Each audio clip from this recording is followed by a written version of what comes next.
So it turns out there is another video after the final episode of Fear, and it's called The Other Side of Fear, I believe.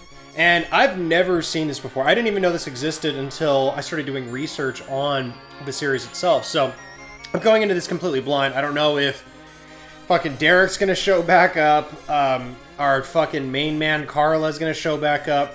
I'm literally going in blind, so it's not super long.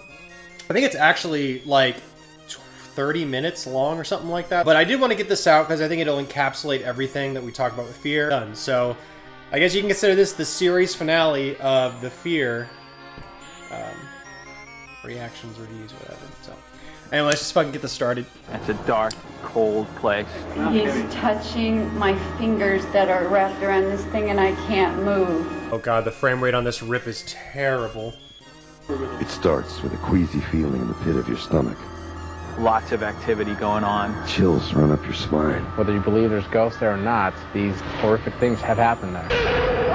Open the gate! There's no escape when you're trapped on the other side of fear.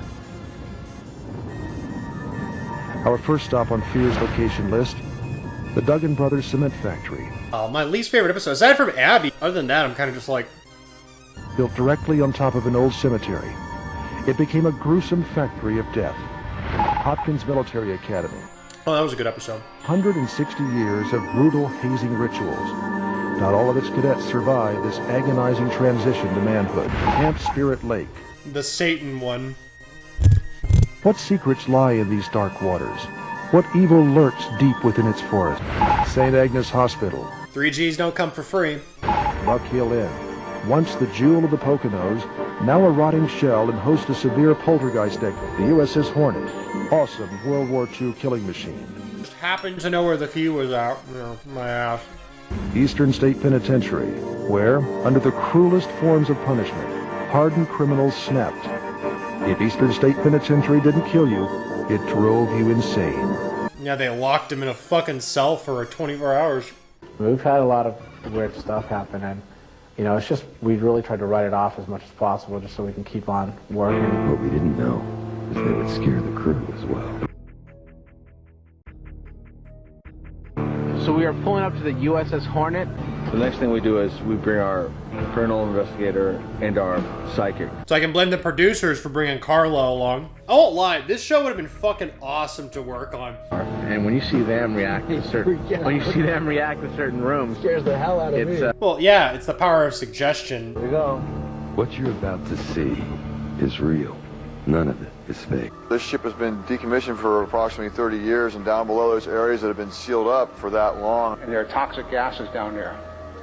And if you go in those areas, you may not come back out. Approximately 270 people have died. There's some strange occurrences here, a lot of them that can't be explained. I came by the Admiral's briefing room here, and I heard a voice say, "I'm over here, come here." I was up here by myself.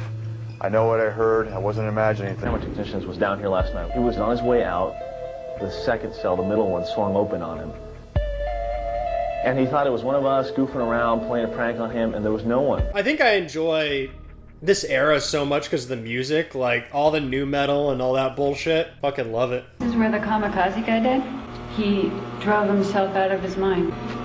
He tried to kill himself flying in. He's gonna crash against the carrier here, but he missed. So they brought him down here to spend the rest of his days. The important detail is that Carla didn't know of that story. You reflect back at the true accounts. There was a kamikaze pilot that went into the ocean, and they picked him up and put him in here as a prisoner of war. We're talking about Carla knowing this without knowing it or whatever. But I'd be a little more impressed if they told us that, oh yeah, we put a bag over her fucking head too before we came to these places. Because if they told her ahead of time where she was going, I mean, I get it. Cell phones were not a big thing back then. I mean, they had them, but they weren't like, you know, like cell phones now. And laptops were a thing too, but again, they weren't as big as they are now. We didn't have fucking Wi-Fi yet, or at least like widespread Wi-Fi. But you could still, if they gave her the list of places they're going ahead of time, she could have easily fucking researched all of them ahead of time. My hand is really hot right now. No, he's touching my fingers that are wrapped around this thing and I can't move. He's right here. My hand, feel if my fingers are warm. Like I said, it'd be a little more impressive. I knew for sure you didn't know. I don't even know.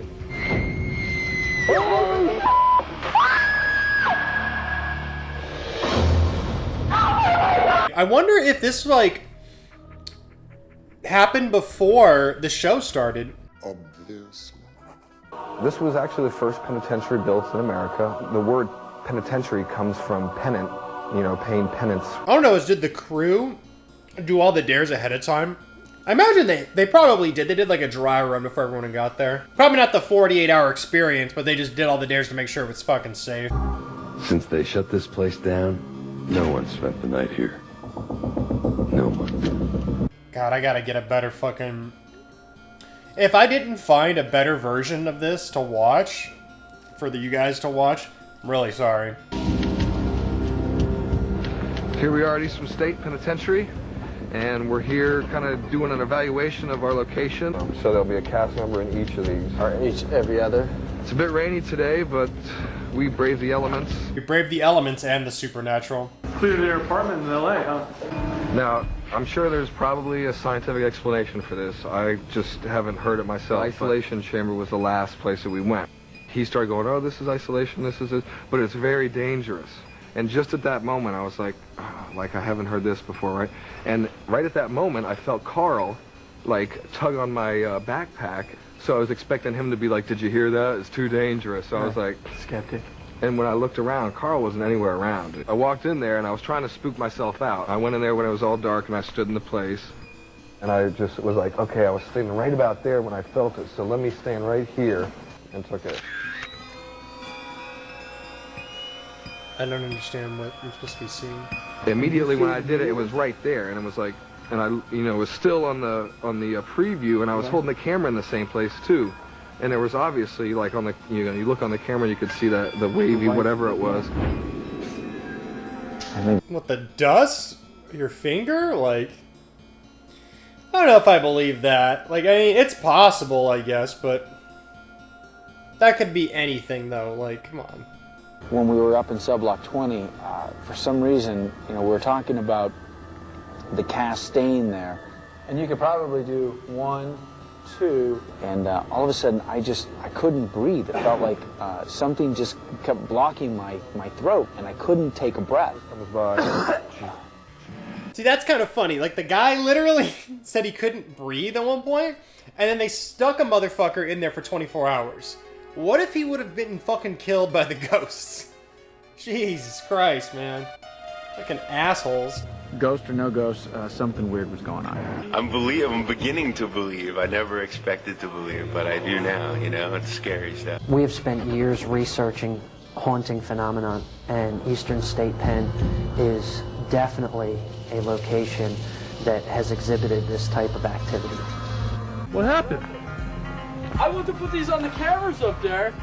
I got halfway down the hallway, and the window just cracked up there. I turned around. I heard glass break. I just turned around. There was nothing there.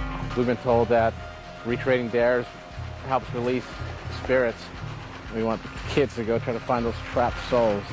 Okay, again, if this is all legit, and they didn't fuck with anybody or did anything, that's fucked up. They threw all these people into fucking areas where there's supposedly ghosts and demons and all sorts of shit. Especially in the second season, where they were drawing, I think the best episode of the whole series, where they're drawing the upside down fucking crosses to bring the angel of death. Like, what would you have done if it showed up? Like, I mean, if anything, yeah, okay, you lose a cast member, but you just proved fucking ghosts exist, so, or the devil exists, whatever, you know. So I guess that's a good trade-off. Me and my friend, when we were younger, ran away from home one night, and the only place we thought of was to come here, so we snuck into the prison. First thing I think of when I fucking would run away from home is, I'm gonna go to the prison and fucking sleep there. I'm Bobby Sizemore. I'm the member of the crew who was stupid enough to take their dare and stay in the prison all night tonight by myself. Okay, so they do actually try the dares. And say, I'm going to beat you and bring you down to the hole. I'm going to beat your ass and take you to the hole. I'm out of here.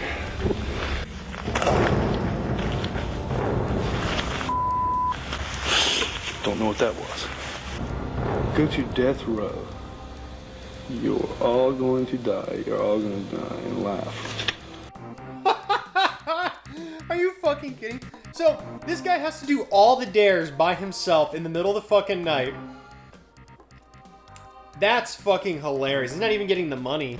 You're all gonna die.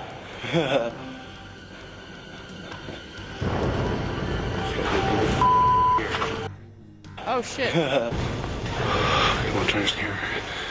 Y'all can tell me if you see anything. No, sir. Open the gate!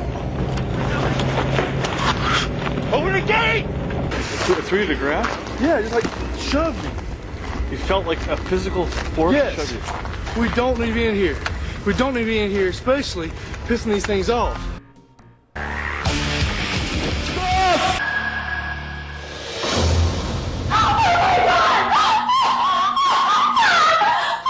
Do you believe in ghosts?